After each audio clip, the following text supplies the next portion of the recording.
Weekdays at Bernie segment tonight. Let's get right to the purveyor. BernardGoldberg.com joins us from Miami. So let's play fantasy debate, like fantasy football. You and I are the moderators. Let's throw a few questions out there, specific questions, to the 8 people on the stage. Because I'm a generous guy, as you know. You go first. Okay, before the question, the question to the specific candidates, my overall first question is to all of them. Have any of you, other than Dr. Carson, tried to hit your mother over the head with a hammer or stab a close relative with a knife in the privacy of your home? You don't laugh. Don't laugh, Bill, because you never know. That question. I might produce real news with that. What if Kasich said, "Yeah, I did," or something? I mean, you know. All right. Here's my first question to Donald. No, my first question is to Rand Paul, and it's to Rand Paul because he has spoken on a lot of college campuses. Question is, there's a growing movement on America's college campuses, not a new movement, but it's getting stronger and stronger, whereby liberal students more and more are shutting down any speech or opinions they don't agree with. Bill Oreilly and Charles Krauthammer spoke about that on this very night. Krauthammer saying these students are acting like infants. So, Senator Rand, what would you say to these students who you've spoken to many times before, and what would you say to the college administrators, the presidents and deans, who more often than not take the side of the students who are trying to shut down other people's opinions? It's a little long, a little verbose. See, my questions are going to be 10 seconds and down. My question, first one's to Trump. Okay, Mr. Trump, you've said that you would defeat ISIS by taking their oil, which means you'd have to put American troops on the ground back in Iraq, a lot of them, to retake the oil fields. Do you have any other strategy to defeat ISIS? Please be specific. Good question? Yeah.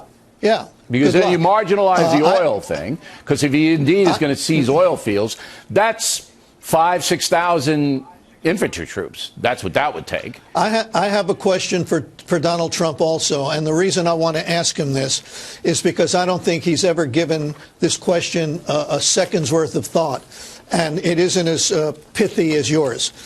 The demographics are heavily weighted against Republicans. The electoral college is heavily weighted against Republicans. Add to that the fact that the Democrats want to expand the size of government and spend more and more money on more and more entitlements.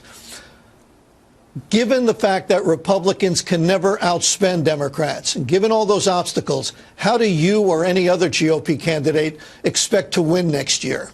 Well, he's going to say, and any candidate would say, look, I'm going to goose the private economy, and we're going to create more jobs and more money. That's what they would say. Now, my next question would go to Dr. Carson. And it would be this, another very pithy question.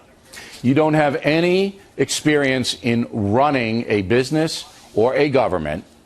You have nothing as far as foreign policy on your resume. We just elected a president who had the same circumstance, Barack Obama. It was a disaster. Why would you be any different? Good question? Okay. Oh, yeah.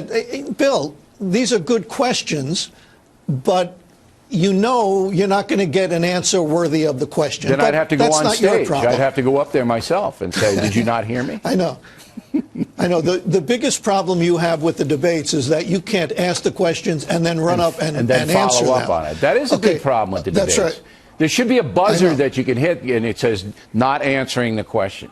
Because that's you're right. They'll answer whatever they want to answer, and then everybody's sitting there.